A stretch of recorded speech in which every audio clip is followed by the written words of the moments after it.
Sir এখনো আসছে না কেন দেখার জন্য বাইরে বেরিয়ে রুহি আপুর রুমের সামনে দিয়ে যেতেই কানে এলো রুহি আপু কাঁদছে। আমি আস্তে আস্তে দরজা ঠেলে ভেতরে ঢুকলাম। তার কাছে যেয়ে তার কাঁধে হাত রাখতেই সে ঘুরে আমাকে জড়িয়ে ধরে খুব কাঁদতে লাগল। আর বলতে থাকল, সুপ্তি বল তো ও আমার সাথে এমন কেন করল? কি দোষ করেছিলাম আমি? আমি তো শুধু ওকে মন প্রাণ দিয়ে ভালোবেসেছিলাম। কিন্তু ওর এসবে কিছুই যায় আসে না। বিয়ে করে কি সুন্দর বউ নিয়ে সুখে আছে, আর আমি কষ্টের আগুনে পড়ছি। রুহি আপু কেঁদেই যাচ্ছে। নিজেকে তার সামনে বড্ড অপরাধী লাগছে। মনে হচ্ছে তার এই কষ্টের কারণ আমিই। বুকের ভেতরটা আমারও ফেটে যাচ্ছে। সাথে রাগ উঠছে, প্রচণ্ড রাগ। রুমে যেতেই শুভ্র স্যার আমার কাছে এসে হাত ধরে উদ্বিগ্ন মুখে জিজ্ঞাসা করল, তোমার কি শরীর খারাপ? আর্জেন্ট ডেকে পাঠালে হঠাৎ? তার ছোঁয়ায় আমার শরীরে কাঁটা দিয়ে উঠল। আমি সমস্ত শক্তি দিয়ে তাকে ধাক্কা দিয়ে চেঁচিয়ে বললাম, একদম ছোবেন না আমায়। দূরে যান। অসহ্য লাগছে আমার আপনাকে। আমি কখনো ভাবতেও পারিনি আপনি এমন একজন মানুষ। দুই নৌকায় পা দিয়ে চলেন। স্যার রেগে চিৎকার দিয়ে বলল, চুপ, একদম চুপ। কি বলছো এসব? আমি রাগে কান্নায় বলতে লাগলাম, কেন? যা করেছেন তা শুনতে পারছেন না কেন? আপনি আমাকে আর রুহি আপুকে দুজনকেই ঠকিয়েছেন। স্যার অবাক হয়ে ভুরু কুঁচকে বলল, রুহি? কেন আপনি রুহি আপুর সাথে আপনি রিলেশন করতেন না? নিজে আমার ফিলিংস নিয়ে খেলে আমাকে ঠকিয়ে অন্য একটি মেয়ের সাথে প্রেম করেছেন। আর বিয়ের পর কি সুন্দর আমার ঘাড়ে দোষ চাপিয়ে দিয়েছেন যে আমি আপনাকে ঠকিয়েছি। আরে ঠকিয়েছেন তো আপনি আমাকে, আর এখন তাকে ফেলে আবার আমাকে বিয়ে করে রুহি আপুকে ঠকালেন। স্যার বলল, কি যা তা বলছো এসব? রুহির সাথে আমি রিলেশন করতাম মানে? আমি যা তা বলছি নিজের চোখে দেখেছি। স্যার বলল, কি দেখেছ? আমি তার কাছে গিয়ে বললাম, তাহলে শুনুন। মনে আছে কলেজে থাকতে আমরা কবে লাস্ট কথা বলেছিলাম?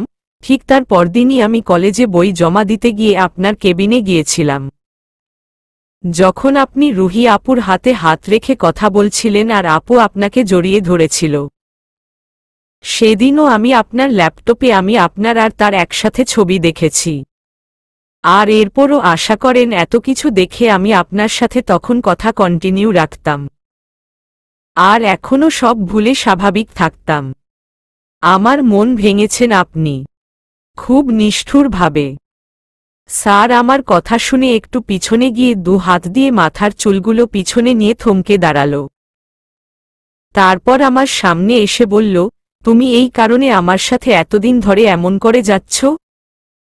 এই কারণে?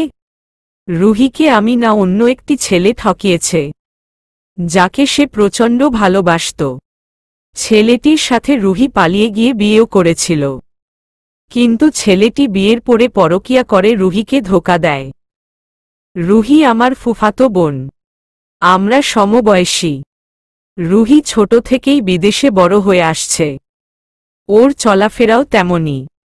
যেদিনের কথা তুমি বলছ, সেদিন রুহি আমার কেবিনে ওই ছেলেটার পরকীয়ার কথা বলেই কাঁদছিল।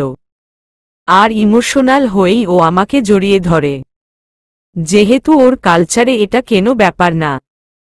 কিন্তু তবুও আমার ওর জড়িয়ে ধরা ভালো লাগেনি। এত কিছু যখন দেখেছ তখন আরেকটু দাঁড়িয়ে এটা কেন দেখলে না যে আমি সাথে সাথেই ওকে নিজের থেকে ছাড়িয়ে দিয়েছিলাম।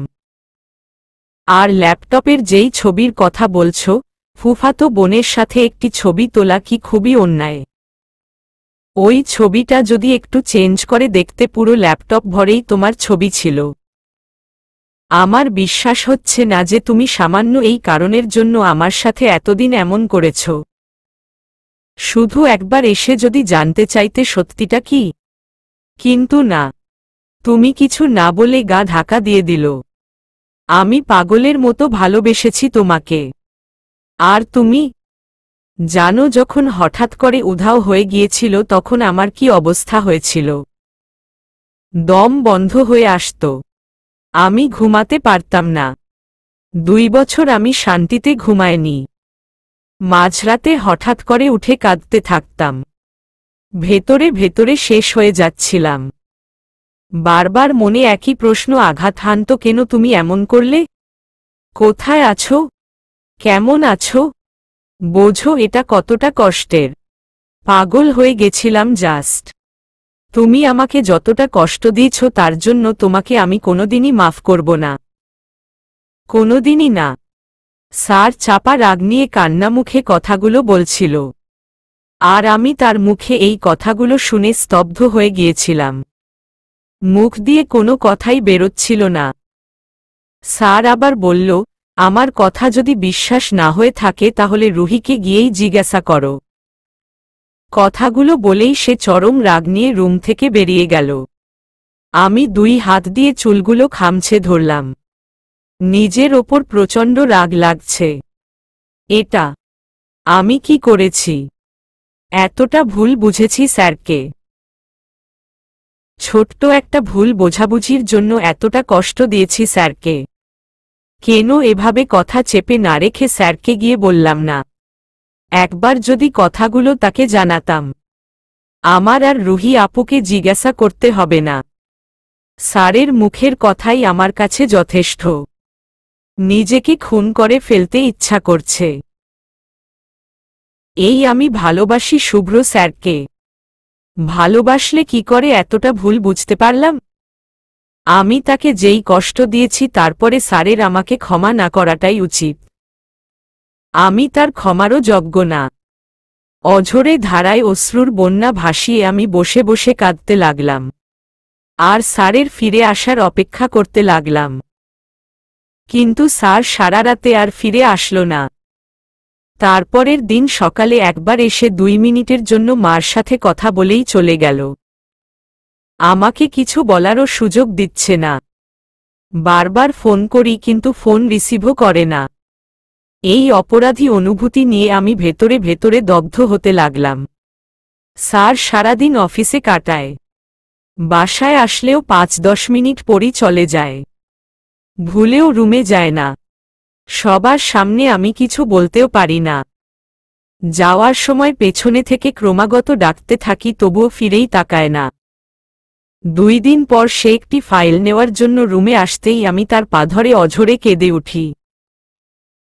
স্যার বারবার পা ছাড়ানোর চেষ্টা করছে কিন্তু আমি আরও শক্ত করে চেপে ধরে কেঁদে কেঁদে বলতে থাকি, স্যার প্লিজ, আপনি আমাকে যেই শাস্তি দেওয়ার দিন যত বড়ই শাস্তি হোক না কেন আমি মাথা পেতে নিব। কিন্তু এভাবে দূরে দূরে থাকবেন না। আমাকে মাফ করে দিন স্যার, মাফ করে দিন। স্যার আমাকে হাত দিয়ে উঠিয়ে ধরে বলল, কেন? তোমার তো আমাকে সহ্য হয় না তাই না? আমাকে যেন আর দেখতে না হয় আমি তো সেই ব্যবস্থাই করছি, বলে আমাকে ধাক্কা মেরে চলে গেল। আর আমি দাঁড়িয়ে দাঁড়িয়ে কাঁদতে থাকলাম। তারপর দিন বিকেলে ছাদে গিয়ে দেখি স্যার আকাশের দিকে তাকিয়ে সিগারেট খাচ্ছে। দেখে আমার বুকের ভেতরটা মোচড় দিয়ে উঠল। তাকে আমি কখনোই খেতে দেখিনি। কতটা কষ্ট পেলে স্যারের মতো ছেলে সিগারেট খেতে পারে ভেবেই আমার চোখ ঝাপসা হয়ে এলো। আমি স্যারের ঠোঁট থেকে সিগারেটটা বের করার জন্য হাত বাসার আমার হাত খপ করে ধরে ফেলল। আমি কাকুতির স্বরে বললাম, প্লিজ এগুলো খাবেন না। স্যার রক্তবর্ণ চোখে তাকিয়ে বলল, কষ্ট দিয়ে এখন কষ্ট কমাতেও দেবে না? আমি চোখের পানি ঝরিয়ে বললাম, আমাকে যেই শাস্তি দেওয়ার দিন, কিন্তু এভাবে আর থাকবেন না, আমার আর সহ্য হচ্ছে না। স্যার তাচ্ছিল্যের সুরে বলল, 2 দিনেই সহ্য করতে পারছো না? আর আমি যে বছরের থেকেও দ্বিগুণ কষ্ট সহ্য করে আসছি। আমি আরও কিছু বলতে নিলাম কিন্তু তার আগেই স্যার আমার মাথা পেছনে থেকে তার দিকে টেনে তার সিগারেট আমার হাতের কাছে এনে বলল, এখন তুমি যাবে নাকি এই সিগারেট হাতে চেপে ধরব? স্যার আমাকে আগুনের ছ্যাঁকার ভয় দেখাচ্ছে। স্যারের চোখের দিকে তাকিয়ে একটি মৃদু হাসি দিয়ে আমি নিজেই সিগারেটের আগুনের অংশ আমার হাতে চেপে ধরলাম। স্যার আমার চেহারার এই হঠাৎ পরিবর্তন আর সিগারেট চেপে ধরা দেখে হতবিহ্বল হয়ে তাকিয়ে রইল। তারপর তাড়াতাড়ি সিগারেট কেড়ে নিয়ে দ্রুত নজর সরিয়ে চলে গেল। কিছুক্ষণ আমি রুমে গিয়ে দেখলাম স্যার তার হাতেও সিগারেট চেপে ধরে চোখ বন্ধ করে রেখেছে। আমার উপস্থিতি টের পাওয়ার সাথে সাথেই সিগারেট ফেলে দিয়ে দ্রুত বের হয়ে গেল রুম থেকে। সকালে ঘুম থেকে উঠে দেখলাম শুভ্র স্যার আমার ব্যাগ গুছাচ্ছে। আমি অবাক হয়ে তাকিয়ে বললাম, আমার ব্যাগ গোছাচ্ছেন কেন? স্যার আমার দিকে না তাকিয়ে ব্যাগ গোছাতে গোছাতেই বলল, তুমি তোমার বাবার বাড়ি যাবে তাই। আমি উদ্বিগ্ন মুখে বললাম, আপনি কি এখন আমাকে এ বাড়ি থেকে বের করে দিবেন? স্যার ব্যাগ গোছানোর মধ্যেই রাগী গলায় বলল, নাটক বন্ধ করো। তোমার বাবার শরীর খারাপ হয়েছে, কিছুদিন সেখানে থেকে আসো। বাবার অসুস্থতার কথা শুনে খুব চিন্তা হচ্ছিল। আর কিছু না বলে তাড়াতাড়ি তৈরি হয়ে নিলাম। গাড়িতে নিশ্চুপ হয়ে বসে আছি আর বারবার তাকে দেখছি। শুভ্র স্যারও চুপচাপ ড্রাইভ করছে, একবার তাকাচ্ছেও না। আমার অনার্স দ্বিতীয় বর্ষের ফাইনাল এক্সামের রেজাল্ট দিয়েছে। ফার্স্ট ক্লাস পেয়েছি। সব স্যারের জন্যই। মানতে হবে, আমাকে স্যারের বাচ্চাদের মতন বেদ দিয়ে পড়ানোর জন্যই এত ভালো রেজাল্ট হল। এর মাঝে একদিন নাহিদ ভাইয়ার সাথে দেখা হয়েছিল। আমাকে বলছিল তার পক্ষ থেকে শুভ্র স্যারকে ধন্যবাদ জানাতে। তার থেকেই জানতে পারলাম সেদিন স্যার দায়িত্ব নিয়ে নাহিদ ভাইকে বোঝাচ্ছিল, কারণ নাহিদ ভাই একটি মেয়ের সাথে রিলেশন করে আর 2 দিন পর পরই তাদের খুব ঝগড়া হয়। তাই এখন যেহেতু তারা বিয়ে করতে যাচ্ছে তাই স্যার তাকে বোঝাচ্ছিল। আর আমি কি ভেবেছিলাম, বাসায় গিয়ে পৌঁছাতেই বাবার বুকে ঝাঁপিয়ে পড়ে জোরে জোরে কেঁদে উঠলাম। সব কষ্ট মিলে খুব যন্ত্রণা দিচ্ছে। বাবার স্নেহের ছায়া এসে সব কষ্টগুলো অশ্রু হয়ে ভেতর থেকে বেরিয়ে আসছে। বাবা মাথায় হাত বুলিয়ে দিয়ে আর কাঁদতে মানা করল। কিছুক্ষণ পর স্যার সবার থেকে বিদায় নিয়ে চলে গেল। আমাকে কিছুই বলল না। তার চলে যাওয়ার দিকে আমি ছলছল চোখে তাকিয়ে রইলাম। এখন এত দূরে থেকে কি করে স্যারের থেকে ক্ষমা চাইব? স্যারের রাগ কি আমি কোনোদিনই ভাঙাতে পারব না। স্যার চলে যাওয়ার পর জানতে পারলাম বাবার সামান্য প্রেশার হাই হয়েছিল। আমাকে ব্যাগপত্র নিয়ে আসতে দেখে সবাই বেশ অবাক। কারো প্রশ্নের কোনো উত্তর না দিয়ে সারাদিন ফোন হাতে নিয়ে রুমে বসে রইলাম। স্যার যদি একবার ফোন দেয়। আমার ফোন দেওয়া তো ব্যর্থ। কিন্তু না, একবারও ফোনটা বেজে উঠে স্ক্রিনে স্যারের নাম ভেসে উঠল না।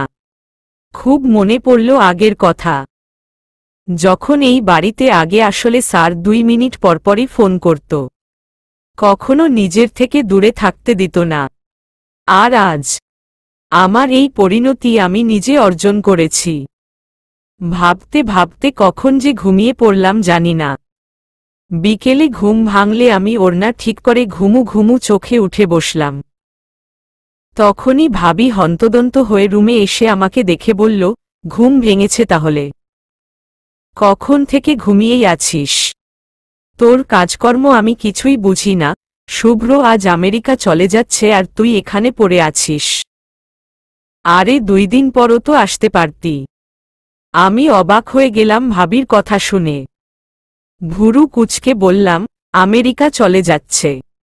আমার কথা মাঝখান থেকে থামিয়ে ভাবি বলতে লাগল, হ্যাঁ আর 1 ঘন্টা পরই তো ফ্লাইট। সেই কথাও ভুলে খেয়ে আছিস। আমি এটা বুঝি না শুভ্র হঠাৎ আমেরিকার বিজনেস সামলানোর কি হলো? এতদিন তো এখান থেকেই সব সামলিয়েছে। তুই এখানে থাকবি আর শুভ্র বিদেশে পড়ে থাকবে, আমার এটা একদমই ভালো লাগছে না। কথাগুলো বলে ভাবি চলে গেল। আমার হতভম্ব ভাব এখনো কাটেনি। এই কারণেই স্যার আমাকে এখানে রেখে গেল। আমার থেকে দূরে থাকার জন্য স্যার আমেরিকা চলে যাচ্ছে আমাকে ছেড়ে। আমি সেই মুহূর্তেই এক ছুটে পার্সটা নিয়ে সেভাবেই এলোমেলো খোলা চুল নিয়ে দৌড়াতে লাগলাম। স্যার আমাকে ছেড়ে চলে যাবে ভাবতেই আমার শরীর অসাড় হয়ে আসছে, পা যেন চলতে চাইছে না। কিন্তু আমাকে আজ থামলে চলবে না, দৌড়াতে হবে খুব জোরে, খুব। স্যারকে আমি কিছুতেই আমাকে ছেড়ে যেতে দিব না। কোনোমতে একটি সিএনজি দাঁড় করিয়ে উঠে পড়লাম, কিন্তু আজ যেন সিএনজির চাকায় ঠাডা পড়েছে, চলছেই না। এদিকে সময়ও দ্রুতগতিতে বয়ে যাচ্ছে। আর মাত্র ৩৫ মিনিট, আবার পড়ে গেলাম জ্যামে।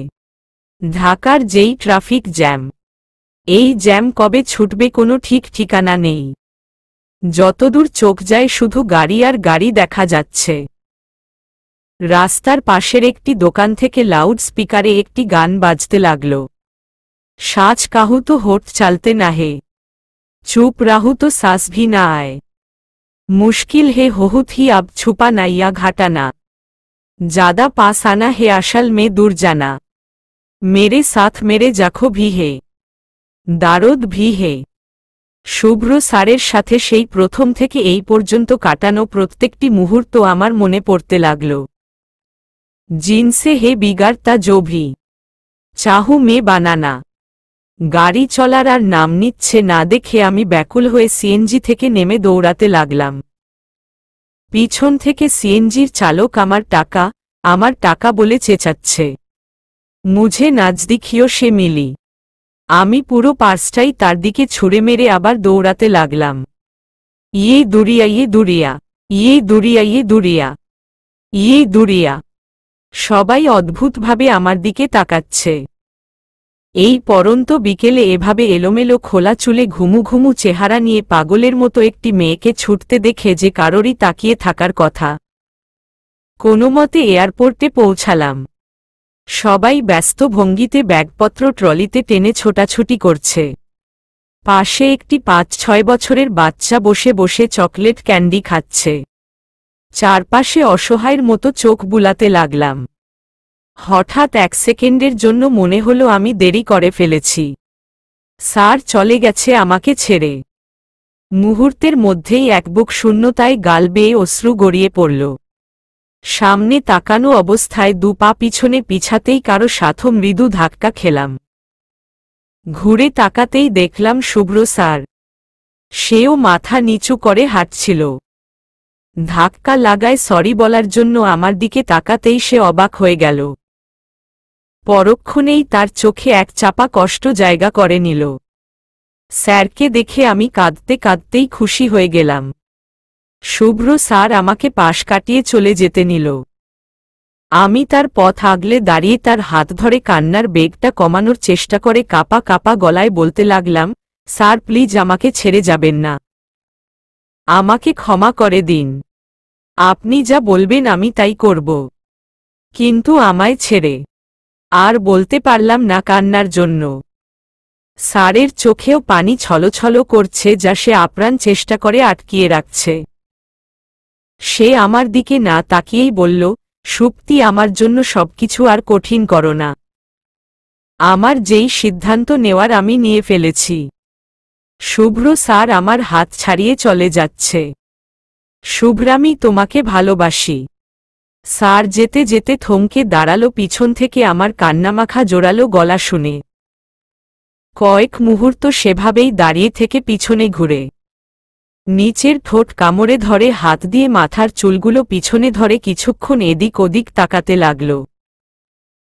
তারপর দ্রুত আমার সামনে এসে অশ্রু ঝরিয়ে কান্নামাখা গলায় বলতে লাগল, আই হেট দ্য ফ্যাক্ট, তুমি আমাকে তোমার ভালোবাসায় এতটা ফুটবল করে ফেলেছ যে আমি তোমার ওপর একটু রাগও হয়ে থাকতে পারি না। বলেই আমাকে শক্ত করে জড়িয়ে ধরল। আমিও শক্ত করে তাকে আঁকড়ে ধরলাম। আমরা দুজনই অঝোর ধারায় কেঁদে যাচ্ছি। পাশ থেকে সেই বাচ্চাটা মুখে আঙুল দিয়ে জোরে সিটি বাজিয়ে হাততালি দিতে লাগল। স্যার আমার ঘাড়ে মুখ লুকিয়ে কানে বলতে লাগল, আমিও তোমাকে ভালোবাসি সুপ্তি, খুব খুব খুব ভালোবাসি। আমাকে আর কখনো ছেড়ে যাবে না তো? আমরা দুজন সবসময় একসাথে থাকব, ঠিক আছে? আমি শুভ্রকে ছেড়ে বললাম, দুজন না। তারপর ওর একটি হাত আমার পেটে চেপে ধরে বললাম, ৩ জন। স্যার তার হাতের দিকে অবাক হয়ে তাকিয়ে আমার চোখে জিজ্ঞাসু চোখে তাকালো। আমিও মৃদু হেসে চোখের পলক ফেলে তাকে আশ্বাস দিল হ্যাঁ, আমাদের মধ্যে তৃতীয় জন আসছে। দুজনের মাঝে তৃতীয় জন আসা বলতে সেই আলাদা করা অর্থে নয়। তৃতীয় জন আসছে আমাদের দুজনকে আরও আঁকড়ে ধরতে দুজনার সাথে। আজ সকালেই আমি আমার শরীরে শুভ্র ভালোবাসার অস্তিত্বের খোঁজ পেয়েছি। কথাটা বোঝা মাত্রই শুভ্র চোখে মুখে এক খুশির চমক খেলে গেল। সাথে সাথেই আমাকে উপরে তুলে ধরে ঘোরাতে শুরু করল খুশিতে আর বলতে লাগল, আজকে তুমি আমাকে আমার জীবনের সবথেকে বড় দুটি উপহার দিল। নিজেকে এই পৃথিবীর সবথেকে সুখী মানুষ লাগছে। আমি অনেক খুশি। আমি ওর কাঁধে দু হাত রেখে হাসতে হাসতে ব্যালেন্স সামলাতে লাগলাম। ওর চোখে এখন সুখের অশ্রু ঝরছে।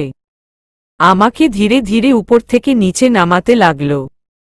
ওর কপাল বরাবর আসতেই আমি দুহাত দিয়ে ওর গাল ধরে ওর কপালে এক দীর্ঘ ভালোবাসার পরশ ছুঁয়ে দিল আমাকে নিচে নামানো থামিয়ে শুভ্র আবেশে চোখ বন্ধ করে ফেলল। চোখের নিচে এখনো মুক্তোর মতো অশ্রু চিকচিক করছে। তারপর আমার চোখের দিকে মৃদু হেসে অসীম সুখের ছায়া মুখে নিয়ে তাকিয়ে রইল। আর আমিও মৃদু হেসে তাকিয়ে রইলাম সেভাবেই ওর গাল ধরে ওর চোখে।